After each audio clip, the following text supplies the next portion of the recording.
पढ़ुली जे दुर्बार प्रवंचना कंपेलिंग डिसीट फ्रायस अपोजिशन भीषण विरोध disabling mockery of hostile powers शत्रु शक्तिराजर शक्तिहीनकारी परिहास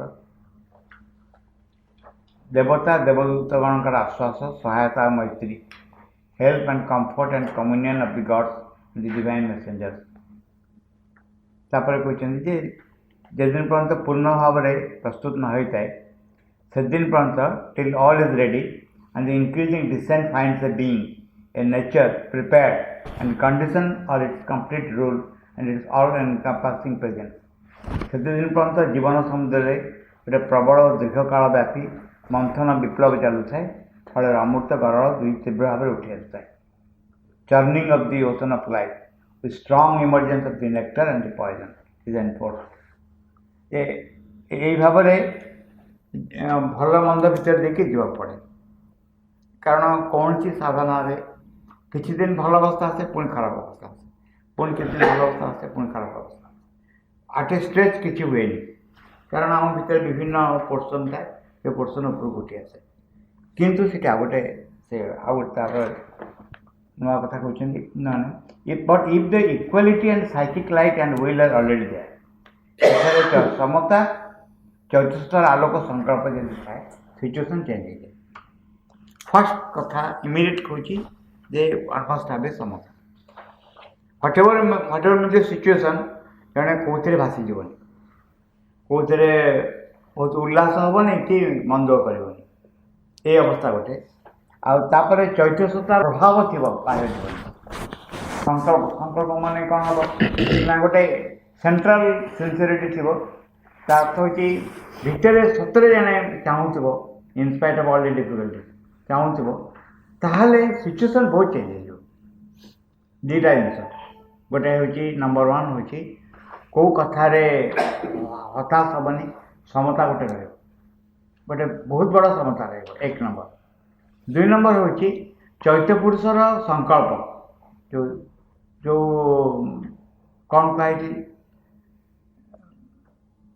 माँ भैर कोट लिखाएनी जो संकल्प हो सब जिन ठीक भाव में गढ़ापी माहेश्वरी बोधे मन पड़नी ठीक कि सॉरी महासरस्वती जिते थर नेचर को दरकार पड़े से समस्त दे पारे किसी गोटे सिंसियरिटी निज भितर थी जहाँ सतरे भगवान को चाहूँ आम मार्क कर देखो लोकों भितर यहाँ जो एब्सेंट थाए जन one cannot move in the line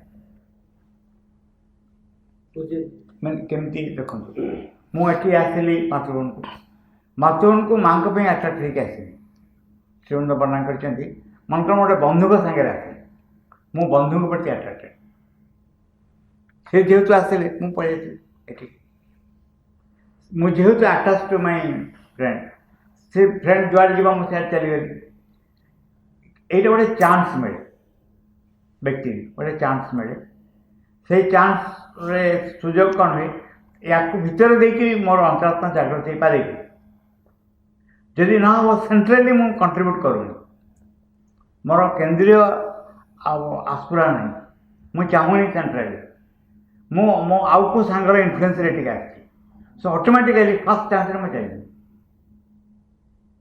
प्रथम जो किसी असुविधा हम मुझे आवाज यही घटनाटा बारंबार घटे जब गोटे सेंट्रल सिंसियरिटी न थाए सेंट्रल सिंसियरिटी हूँ जहाँ होना कहीं मुझे मो भोटा मुझे देवी भगवान पचर देवी से क्षेत्र में जिते असुविधा आसु पचे जिते थर जन पथच्युत हो पचे पुणी उठिक ठिया कारण अंतर से चाहूँ ये घटनाटा घटू पड़े से जीवन में से चाहूँ जो जगह अंतर आकर्षण ना सेंट्रल आकर्षण ना से जगह असुविधा सुविधा अच्छे सब आड़े कि से हारीजनी के हजार थर हारीगले हजार एक थर उठिक ठिया कारण आंतरिक भाव से जिनसा चाहूँ जो जगह सेंट्रल सिंसियरिटी ना से जगह सबुतक असुविधा अच्छे कारण मुझे आसी माँ को मुँह चाहिए नुहे आउ क्या मुँह चाहिए जहाँ मुँह चाहिए मुझे से जब मत देखा नदेव ତାର ଯଦି ସହାନୁଭୂତି ନଥିବ ଅଟୋମେଟିକାଲି ମୁଁ ପଳେଇବି ସେ ଜାଗାରେ। ସେଥିପାଇଁ ସେ କହିଲେ ଯେ but if the equality and psychic light and will are already there, ସେଠାରେ ସମତା ଚୈତନ୍ୟତାର ଆଲୋକ ସଂକଳ୍ପ ଯଦି ଥାଏ, ଦେନ୍ ଦିସ୍ ପ୍ରୋସେସ୍ ଦୋ ଇଟ୍ କ୍ୟାନଟ୍ ବି ଡିସ୍ପେନ୍ସଡ୍ ୱିଥ୍, ଏ ଯେଉଁ କ୍ରିୟାଧାରା ଯେ ଆଲୋକ ଅନ୍ଧାର ଅମୃତ ଗରଳ ବିଷ, ଏ ଯେଉଁ କ୍ରିୟାଧାରା ନଟ୍ ଡିସ୍ପେନ୍ସ ମାନେ ଆଭଏଡ଼ କରି ହେବନି, ଏ ନିଶ୍ଚୟ ଆସିବ। ଯଦି ଏକବାରେ ବନ୍ଦ ହୁଏ ନାହିଁ, cannot be dispense with, can still be much lighten and facilitated, ତଥାପି ତା ବହୁତ ଲଘୁ ସହଜ ସାଧ୍ୟ ହେଇପାରେ। କାରଣ ଜଣେ ଇକ୍ୱିପ୍ଡ ହେଇଯାଇଛି ଆଉ ଏକ ବସ୍ତୁ ଦ୍ୱାରା, ସେଇ ଏକା କଥା ଘଟୁଛି କିନ୍ତୁ ତାକୁ ମୁଁ ବେଟର କନଫ୍ରଣ୍ଟ କରିପାରୁଛି। କାରଣ କିଛି ଘଟଣା ଘଟିଛି ମୋ ଭିତରେ ଯାହାଫଳରେ ମୁଁ ତାର କନଫ୍ରଣ୍ଟ କରିପାରିବି। ଯଦିଓ ଆଇ କ୍ୟାନଟ୍ ଆଭଏଡ଼ ଇଟ୍, ମୁଁ ତାଠୁ ପରୀକ୍ଷା ଦେବି କିନ୍ତୁ ପରୀକ୍ଷା ବେଟର କରିବି, ମୁଁ ପୁରା ଆଭଏଡ଼ କରିପାରିବିନି। It will be rid of its worst dangers, ଭୀଷଣ ବିପଦ ସମୂହ କଟିଯିବ।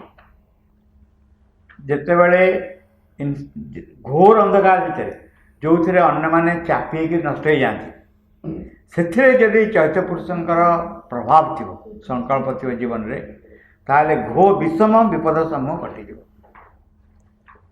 ଯେଉଁଥିରେ ବଞ୍ଚି ରହିବାର କୌଣସି କାରଣ ନଥିବ, ଉବୁଳି ଆସିବାର କୌଣସି କାରଣ ନଥିବ, କଟିଯିବ। କିନ୍ତୁ ଏହା ସାଙ୍ଗେ ସାଙ୍ଗେ ଦେଖିବାକୁ ଜଣେ ମିଳିବ, ଏ ଗୋଟେ ଅଦୃଶ୍ୟ ହାତ ରହିଛି, ଇନଭିଜିବୁଲ୍ ହ୍ୟାଣ୍ଡ, ପ୍ରୋଟେକ୍ଟିଭ୍ ହ୍ୟାଣ୍ଡ ବା ଲଭିଂ ହ୍ୟାଣ୍ଡ ଅଫ୍ ଦି ମଦର। ସେ ସବୁ ଭିତରେ ଦେଇକରି ଆମ ପ୍ଲାନ୍କୁ ବହୁତ ଟପିକ୍ ସେ କାର୍ଯ୍ୟକାରୀ କରୁଛି। ସେ ବିପଦକୁ ସଙ୍କଟ ସହଜରେ ସୁଯୋଗରେ ପରିଣତ କରିଦେଉଛି, ଅସୁବିଧାକୁ ସୁବିଧାରେ ପରିଣତ କରିଦେଉଛି। ଆଉ ସେ ଶକ୍ତିଶାଳୀ କେତେବେଳେ ହେଇ ଉଠୁଛି ଯେତେବେଳେ ତାପରେ ନିର୍ଭର କରାଯାଉଛି, ଯେତେବେଳେ ତାପରେ ନିର୍ଭର କରାଯାଉଛି, ନିଜେ ସିଦ୍ଧାନ୍ତ ମନରେ ନ ନେଇକରି ତାଙ୍କ ଉପରେ ଛାଡ଼ି ଦିଆହେଉଛି, ତାହେଲେ ସେଇ ଶକ୍ତିଟା ଆହୁରି ବହୁତ ସାମର୍ଥ୍ୟଯୁକ୍ତ ହେଇଯାଉଛି। ଶ୍ରୀମନ୍ଦିରଙ୍କ ରୁମ୍ରେ ବସିଛନ୍ତି, ସମସ୍ତେ କଥାବାର୍ତ୍ତା ହେଉଛନ୍ତି। ଏ ପ୍ରାରମ୍ଭ କଥାବାର୍ତ୍ତା 38 ବେଳ। ମା ପଚାରିଥିଲେ, ମା ପଚାରିଲେ କେଉଁ ବିଷୟରେ କଥାବାର୍ତ୍ତା ହେଉଛ? ନା ଆମେ ଭାଗବତ କୃପା ବିଷୟରେ କଥାବାର୍ତ୍ତା ହେଉ। ମା କମେଣ୍ଟ କଲେ, କହିଲେ ଯେ ବହୁତ ଲୋକଙ୍କୁ ଦେଖିଛି, କହିଲେ ଭଗବତ କୃପାକୁ ରେସ୍ପନ୍ସ କଲେ, କୃତଜ୍ଞତା ଜଣାଇଲେ ସେ କାମ କରିପାରେ ଭଲ। କିନ୍ତୁ ତମେ ଯଦି ମା ଉଦାହରଣ ଦେଲେ, ପ୍ଲେଟ୍ରେ ପାଣି ଦିଆହେଉଥିବ ପିଇବା ପାଇଁ, ତାକୁ ଫୋପାଡ଼ି ଦେଉଥିବ, କେତେଥର ପାଣି ଦିଆହେଉଥିବ ଫୋପାଡ଼ି ଦେଉଥିବ, ପାଣି କେମିତି ପାଇପାରିବ ତମେ? କହିଲେ ମୁଁ ଦେଖିଛି ଯେଉଁମାନେ ପାଠ ପଢ଼ିନାହାନ୍ତି, କିଛି ନାହିଁ, ଆଉ କଥାବାର୍ତ୍ତା ବି ଭଲ କରିପାରିବେନି, କିନ୍ତୁ ଭଗବତ କୃପା ପାଖରେ କୃତଜ୍ଞ ରହିବେ, ତାହେଲେ ଇଟ୍ ଷ୍ଟାର୍ଟସ୍ ୱାର୍କିଂ। ଯଦି ମାଆଙ୍କୁ କହିହେବ ମୁହଁ ଖୋଲିକିରି ଯେ ତମରି କୃପା ପ୍ରସାଦ ହୃଦୟରେ, ନଟ୍ ଦ୍ୟାଟ୍ ବଡ଼ ବଡ଼ ବକ୍ତୃତା ଦେଇକିରି ଅନ୍ୟକୁ ଦେଖେଇବା ପାଇଁ ଯେ ମୁଁ କୃତଜ୍ଞତା ଜଣାଉଛି ବୋଲି, ହୃଦୟରେ ଜଣେ ଯଦି କୃତଜ୍ଞ ହେବ ଯେ ତମରି କୃପାରୁ ହେଲା ବୋଲି, ମା କହିଲେ ଇଟ୍ ଷ୍ଟାର୍ଟସ୍ ୱାର୍କିଂ। ସେଇ ଭାବରେ ଯେତେବେଳେ ଏଇ କଷ୍ଟକର ମୁହୂର୍ତ୍ତ ଜୀବନରେ ଆସିବ, ସେତେବେଳେ ଯଦି ଗୋଟେ ଡାକ ଥିବ ମାଆଙ୍କ ପ୍ରତି ଆକୁଳତା ଥିବ, ତାହେଲେ ସେ ଶକ୍ତି କାମ କରିବ। ସେ ଗୋଟେ ବଢ଼ିଆ ସେଣ୍ଟେନ୍ସ ମା କହିଛନ୍ତି ଯେ ଭଗବାନ ହେଉଛନ୍ତି ଅଲ୍ ପାୱାର, ଆମର ବିଶ୍ୱାସ ହେଉଛି ଆମର କାମ, ଫେଥ୍ ହେଉଛି ଆମର ଲିମିଟେଡ୍, କିନ୍ତୁ ଭଗବାନଙ୍କର ପାୱାର ଇଜ୍ ଅନଲିମିଟେଡ୍। କ'ଣ ଯେ ସେ ନ କରିପାରିବେ ଏମିତି କିଛି ଠିକ୍ ନାହିଁ, କିନ୍ତୁ ଆମେ କ'ଣ କରୁ, ଆମେ ପରମ ମଙ୍ଗଳମାନଙ୍କ ଉପରେ ନିର୍ଭରତା ରଖୁନି। ଆମେ ସଜେଷ୍ଟ କରୁ, ମା ଏମିତି ହେଲେ କେମିତି ହୁଅନ୍ତା, ଏମିତି ହେଲେ କେମିତି ହୁଅନ୍ତା, ଏଇଟା ଆମ ଇଚ୍ଛା ଥାଏ। ଯଦି ନ ହୁଏ ୱି ରିଭୋଲ୍ଟ। ଏଠି କେମିତି କୃପା କାମ କରିବ? ଆମର ସବୁବେଳେ କ'ଣ କି ଭଗବାନ ପାଖରେ ଗୋଟେ ହିଡେନ୍ ଏଜେଣ୍ଡା ଥାଏ, ଲୁକାୟିତ। ମୁଁ କାହାକୁ କହୁନି ମୋର ଏଜେଣ୍ଡାଟା ଏଇଆ ଅଛି। এইটা ବାହାର ଜୀବନରେ ସକ୍ସେସଫୁଲ୍ ହେଇପାରେ, ଆଧ୍ୟାତ୍ମିକ ଜୀବନରେ କେମିତି ସକ୍ସେସଫୁଲ୍ ହେବ? କେବେ ବି ହେଇପାରିବ। ଯେଉଁଠି ହିଡେନ୍ ଏଜେଣ୍ଡା ଥାଏ, ମୋର ନିଜର ଗୋଟେ ମତଲବ ରଖିଥାଏ, ସେଇଟା ବାହାର ଜୀବନରେ ସକ୍ସେସଫୁଲ୍ ହେଇପାରିବ। କାରଣ ବାହାର ଜୀବନ ଅଜ୍ଞାନତାର ଜୀବନ, ତା ଭିତରେ ଚାଲି ଯାଇପାରିବ। ଇନର ରିଲେସନ୍ କେଉଁ ବାଟେ ଆସିବ? ଇନର ରିଲେସନ୍ ଆସିବାକୁ ହେଲେ ତ ସେଇ ଯେଉଁ ପରୀକ୍ଷା ପାସ୍ କରିବାକୁ ପଡ଼ିବ, ସେ ତ ବାହାର ସଫଳତା ନୁହେଁ ଜମା। ବହୁ ଲୋକ ପାଦଛି ମୋର ପ୍ରଣାମ କଲେ, ବାହା କହିଲେ ମୁଁ ଯେ ଭଗବାନଙ୍କୁ ପାଇଯିବି, ତା ଜମା ବି ନୁହେଁ। ଭଗବାନଙ୍କୁ ପାଇବା ଛଳନା କରିପାରିବେ, ଏଇଟା ତାର ଏଥିରେ ମୋର କିଛି ଅସୁବିଧା ହେବନି। କିନ୍ତୁ ଭଗବାନଙ୍କୁ ପାଇବେ କେମିତି? ଯଦି ମୋର ରିଅଲ ନିଡ୍ ଥାଏ। ଜଣେ ବ୍ୟକ୍ତି ଥିଲେ, ସେ ବହୁତ କୋଠା ବାଡ଼ି ସବୁ କଲେ, ଗୋଟେ ମଠ କଲେ। ଦିନେ କହିଲେ ସବୁ ହେଲା ଭଗବାନ ମିଳିଲେ। କହିଲେ ଏକଦମ ସତ କଥା ହେଇଗଲା। କୋଠା ବାଡ଼ି ହବ, ମଠ ହବ, ସବୁ ହବ, କିନ୍ତୁ ଅସଲ ଜିନିଷଟା ତ ଇନର ରିଲେସନ ନା। ଆଉ ବଡ଼ କଥା ହେଉଛି ଯିଏ ହୃଦୟରେ ଅଛନ୍ତି ସେ ମୋଠୁ ମୋତେ ଭଲ କି ବେଶୀ ଜାଣିଛନ୍ତି। ଆଉ ତାଙ୍କ ହାତରେ ଗୋଟେ ଗୋଟେ ବହୁତ ବଡ଼ ସନ୍ନ୍ୟାସ ଥିଲେ। ସେ ତାଙ୍କର ଇଏ ଶିଶୁମାନଙ୍କରେ କହୁଥିଲେ, ସେଇଟା ପାହାଟରେ ଆମେ ପଢ଼ୁଥିଲି। ସେ କହିଲେ ଦେଖ ମୋ ପାଖରେ କିଛି ଜିନିଷ ଅଛି, ତାକୁ ମୁଁ ଯାହାକୁ ଇଚ୍ଛା ହେବ ତାକୁ ଦେଇପାରିବି, କିନ୍ତୁ ତମେ ମୋତେ ସଜେଷ୍ଟ କରିବନି ଅମୁକ ଲୋକ ପାଇବ ଅମୁକ ଲୋକ ପାଇବନି ବୋଲି। ମୁଁ ଡିସାଇଡ଼୍ କରିବି ଯେଉଁ ଆଧ୍ୟାତ୍ମିକ ଚେତନା ସିଦ୍ଧି ମୋ ପାଖରେ ରହିଛି, ମୁଁ ତାକୁ ଇଚ୍ଛା ଅନୁସାରେ କାହାକୁ ଦେଇପାରିବି, ତମ ଡିସିସନ୍ ଅନୁସାରେ ନାହିଁ। ସେଇଟା ମୋର ପର୍ସନାଲ୍ ଜିନିଷ। ମୁଁ ତାକୁ ତପସ୍ୟା କରି ପାଇଛି, ମୁଁ ଯାହାକୁ ଇଚ୍ଛା ତାକୁ ଦେଇପାରିବି। ଯାହାକୁ ଦେବି ତାକୁ ତପସ୍ୟା କରିବାକୁ ପଡ଼ିବନି, ୟୁ କ୍ୟାନ୍ ଗେଟ୍ ଇଟ୍। କିନ୍ତୁ ମୁଁ ଡିସାଇଡ଼୍ ମୁଁ କରିବି ଯେ କାହାକୁ ମୁଁ ଦେଇପାରିବି, ସେଇଟା ତମେ ଡିସାଇଡ଼୍ କରିପାରିବନି। ଏଇଠି ସବୁଠୁ ବଡ଼ ମା ବଢ଼ିଆ କରି କହିଲେ, ହେଲେ ଅସୁବିଧା ହେଉଛି ୟୁ କ୍ୟାନଟ୍ ଡିସିଭ୍ ଦ ଡିଭାଇନ୍। ଭଗବାନଙ୍କୁ ଠକି ହେବନି କେବେ, ସେଇ ଗୋଟିକୁ ଆମେ କରିପାରିବନି କେବେ, ବାକି ସବୁ କିଛି କରିପାରିବ।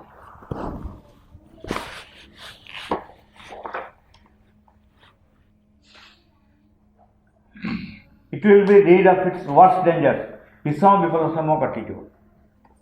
An inner calm, happiness, confidence will support the steps through all the difficulties and trials of the transformation.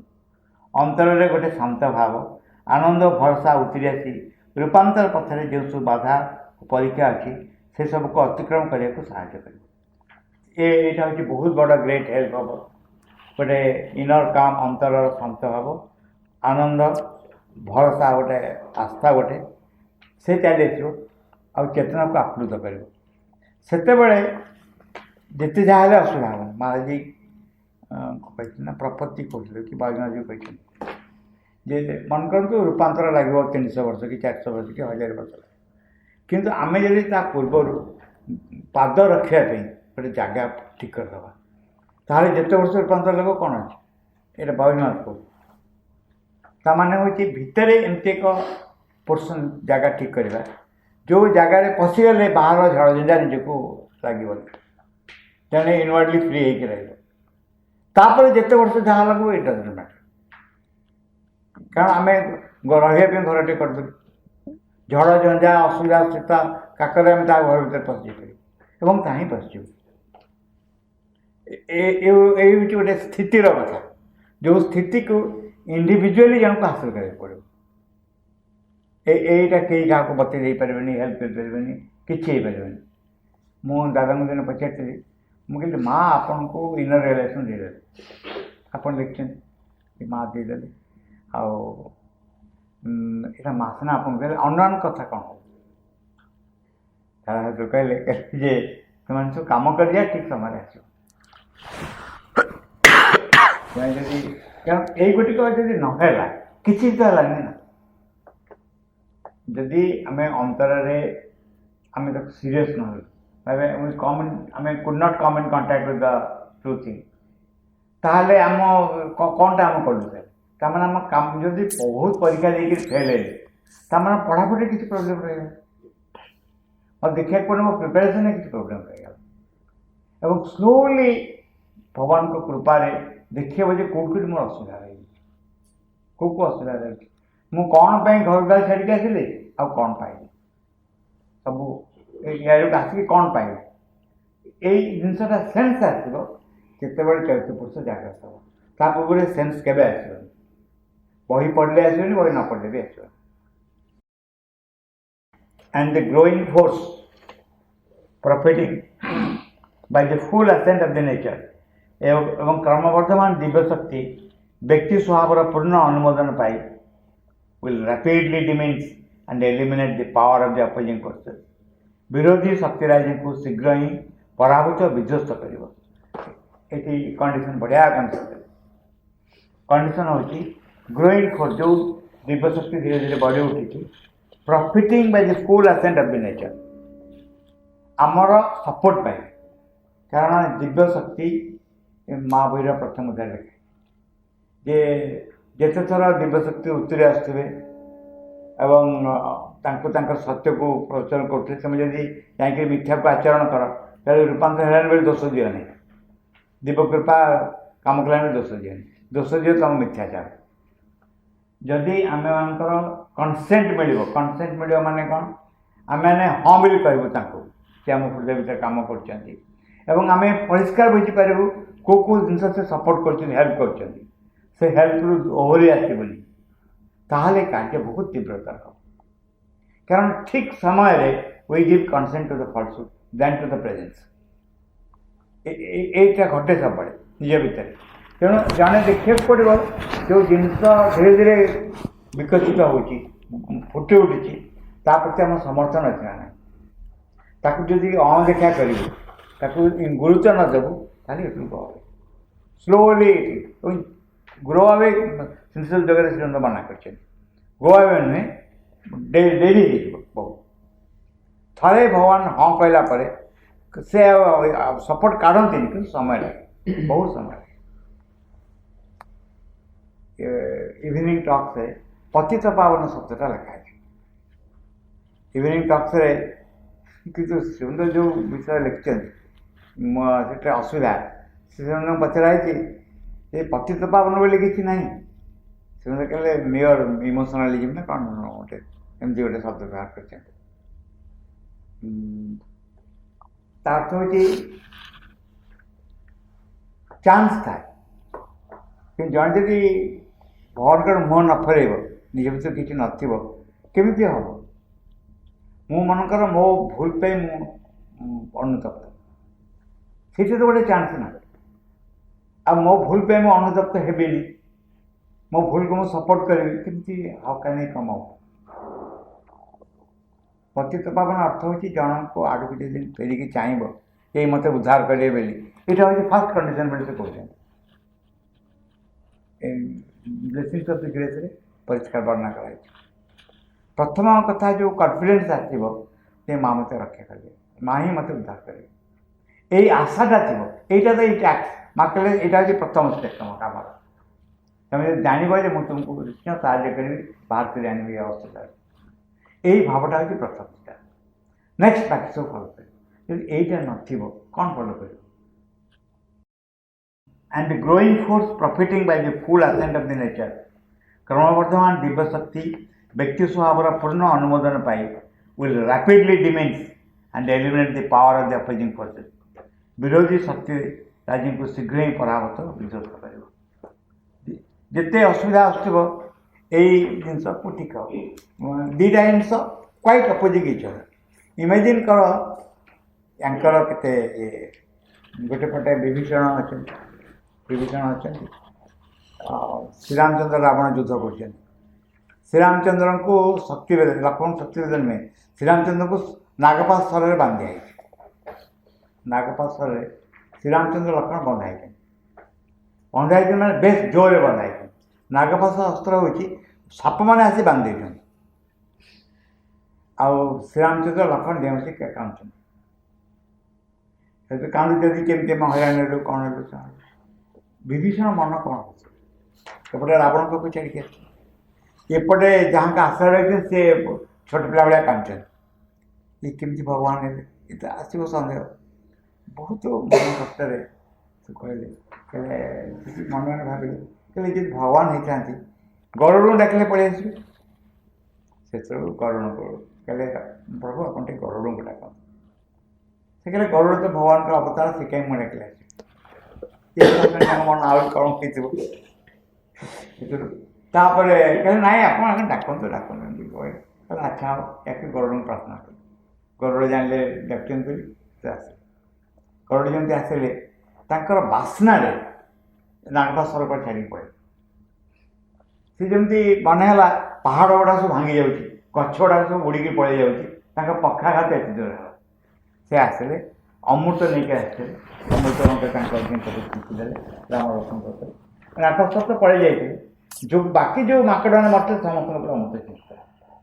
ଛିଞ୍ଚିକିରି ପ୍ରଦକ୍ଷିଣ କଲେ। ପ୍ରଦକ୍ଷିଣ ସତ୍ୟରେ ମୁଁ ପ୍ରଥମେ ସେଇଠୁ ପଡ଼ିଲି। ଗରୁଡ଼ କ'ଣ ଥିଲେ? ଭଗବାନଙ୍କ ଶ୍ରୀରାମଚନ୍ଦ୍ର ପ୍ରଦକ୍ଷିଣ କଲେ, ପ୍ରଣାମ କଲେ, ପ୍ରଦକ୍ଷିଣ କଲେ, କହିଲେ ଆପଣ ସାଙ୍ଗରେ ଏଇ ଜନ୍ମରେ ଆଉ ଦେଖା ନାହିଁ, ଆର ଜନ୍ମରେ ଦେଖା ଏହାକି ପ୍ରଣାମ କରି ଚାଲିଲେ। ଏଇ ନ୍ୟୁଜ୍ ଯାଇ ପହଞ୍ଚିଗଲା ରାବଣ। ରାବଣ ପାଖରେ ପହଞ୍ଚିଲା, ସତରେ ଭଗବାନ ସନ୍ଦେହ ହେଲା। ତାପରେ ନା ଦଶରଥଙ୍କ ସାଙ୍ଗେ ସାଙ୍ଗ ଥିଲେ ଗରୁଡ଼, ସେଇ ସାଙ୍ଗ ଲୋକରେ ଗୋଟେ ଫ୍ରେଣ୍ଡର ପୁଅ ବେଳି ପଳେଇ ଆସିଛନ୍ତି ଆଉ ଏମିତି ହେଇକି ରହିଗଲା। କିନ୍ତୁ ତାପରେ ଘଟଣା ହେଉଛି ଆହୁରି ଖରାପ। ଗରୁଡ଼ ଫେରିଗଲା ପରେ ତା ମନରେ ସନ୍ଦେହ ହେଲା, ସତରେ ଭଗବାନ ତେବେ ମୁଁ ଆସିଲି, ମୋ ସାପମାନେ ପଳେଇଲେ, ଛୋଟ ପିଲା ଭଳିଆ କାନ୍ଦୁଥିଲେ, ଆଉ କେମିତି ଭଗବାନ ମୁଁ ଏଡି କରିକି ରହିଲେ, ଏଡି କରିକି ରହିକି ଇନ୍ଦ୍ରଙ୍କ ପାଖକୁ ଗଲେ। ଇନ୍ଦ୍ର କହିଲେ ଆରେ ତାଙ୍କ ଡ୍ରାଇଭର ଭଗବାନ କହିଲେ ତେଣୁ ତ କେତେ ବଡ଼ ରେସ୍ପେକ୍ଟ, ମୁଁ କୁଆଡ଼େ ଆସିବ କ'ଣ ନା ଏମିତି ଆସିଲି ଯେ ଭଗବାନ ଏମିତି ଯାଇଥିଲି କାକ ପାଶରେ ନା ହଁ ମୁଁ ସବୁ ଖବର ପାଇଛି ଅମୃତ ଦେଲା ନା ନା କ'ଣ ହେଲା ନା ମୋ ମନେ ସନ୍ଦେହ ହେଉଛି ଭଗବାନ ଦେଖିଲେ ଏମିତି କାହିଁ ହେଉଛି। ଇନ୍ଦ୍ର କହିଲେ ବାବୁ ଟିକେ ଦୂରରେ ରୁହ, ଇନଫେକ୍ସନ୍ ଡିଜିଜ୍ ତମର ସନ୍ଦେହ ମାନେ ମୁଁ ହଇରାଣ ତମେ ଟିକେ ଯାଅ, ସେଇ କଥା ମୁଁ ପାରିବିନି, ତମେ ଯାଅ। ସେଥିରୁ ଗଲେ ଯାଇକି ଶିବଙ୍କ ପାଖରେ ପହଞ୍ଚେ, ସରି ବ୍ରହ୍ମାଙ୍କ ପାଖରେ ପହଞ୍ଚେ। ବ୍ରହ୍ମା ଯେମିତି ଶୁଣିଲେ ୟାଙ୍କ ରୋଗ କଥା, କହିଲେ ଦେଖ ମୁଁ ସୃଷ୍ଟି କରିଛି, ମୋତେ ବି ବିଷ୍ଣୁମାୟା ନଚେଇଛି, ତମକୁ ବିଷ୍ଣୁମାୟା ଧରିଛି ମାନେ ମୋତେ ଗୋଟେ ନେଇ ପଡ଼ିବ, ତମେ ଟିକେ ଦୂରରେ ରହି କଥାବାର୍ତ୍ତା କର ଆଉ ଚାଲିଯାଅ। ହେଲେ ମୁଁ କାହା ପାଖକୁ ଯିବି ନା, ଯାଅ ଶିବଙ୍କ ପାଖକୁ। ଶିବଙ୍କ ପାଖରେ ଯାଇକି ପହଞ୍ଚିଲେ। ଶିବ ଯେମିତି ଦେଖିଲେ କହିଲେ ଆରେ କୁଆଡ଼େ ଆସିଲ ନା ଆଜ୍ଞା ଏମିତି ସନ୍ଦେହ ହେଲା ନା ଠିକ୍ ଅଛି ମୁଁ କହିଦିଅନ୍ତି ମୋର ଗୋଟେ ମିଟିଂ ଅଛି, ଟାଇମ୍ ଯାଉଛି, ମୁଁ ଚାଲିଯିବି, ତମେ ଯାଅ ୟାଙ୍କ ପାଖକୁ କାକଭୂଷଣଙ୍କ ପାଖକୁ ଯାଅ, ନା ତାଙ୍କ ଆଡ୍ରେସ୍ କ'ଣ ନା ଉତ୍ତର ମୋର ପାଖରେ ଅଛନ୍ତି। ନାଇଁ ଗଲା ଯେମିତି ଚାଲିଗଲେ ପାର୍ବତୀ ପଚାରିଲେ ଶିବଙ୍କୁ ତମେ କହିଦେଲନି ଏମିତି କି କାମ ଅଛି ଯେ ତାଙ୍କୁ ଛାଡ଼ି ଦେଇକି କାକଭୂଷଣ ପାଖକୁ ପଠେଇଦେଲ। ନା ଶୁଣୁ ସେ ହେଉଛନ୍ତି ପକ୍ଷୀ ଜାତି, ପକ୍ଷୀ ପାଖକୁ ହେଲେ ଯେମିତି ଶୁଣିବେ ମୋ ପକ୍ଷୁ କ'ଣ ସେମିତି ଶୁଣିପାରିବ, ବୁଝିପାରିବ, ତେଣୁ ତା ପାଖକୁ ପଠେଇଦେବେ। କାକଭୂଷଣଙ୍କ ପାଖରେ ସେ ଅଦ୍ଭୁତ ସେ ଜାଗା, ତା ବଢ଼ିଆ ବର୍ଣ୍ଣନା ଦିଆଯାଇଛି। ସେ ବସିଥାନ୍ତି, ସବୁବେଳେ ରାମାୟଣ ଚର୍ଚ୍ଚା ହେଉଥାଏ, ଭଗବାନ ବିଷୟ ଚର୍ଚ୍ଚା ହେଉଥାଏ। ତାଙ୍କର ପରିବେଶ ଯେ କେତେ କିଲୋମିଟର ଦୂରରେ ଏଭଳି ଯେ ଇଏ ପଶିଗଲେ ୟାଙ୍କ ସନ୍ଦେହ ଲାଗିଗଲା କରୁଣଙ୍କର। ହଁ ଏମିତି ପରିବେଶ ଥିଲା। ଇଏ କାକଭୂଷଣ ବହୁତ ଖୁସି ହେଲେ ତାଙ୍କୁ ଦେଖି, ତମେ କୁଆଡ଼େ ଆସିଲ ନା ଯେଉଁ ସାଥେ ଆକୃତ ହେଇଗଲାଣି, ମୋର ଗୋଟେ ସନ୍ଦେହ ଆଉ ଗୋଟେ ଆପଣଙ୍କ ଉପରେ ରହିଛି ନା କ'ଣ, ଆପଣ ଏଡ଼େ ବଡ଼ ଲୋକ ହେଇକି ଯାହାଙ୍କ ପ୍ରଭାବରେ ମୋର ଅସୁବିଧା ଦୂର ହେଇଯାଉଛି, କୁଆଶରେ କାହିଁ ରହୁଛନ୍ତି। ସେତେବେଳେ ତାର ଚମତ୍କାର କେମିତି କୁଆଶର କାହିଁ କଲେ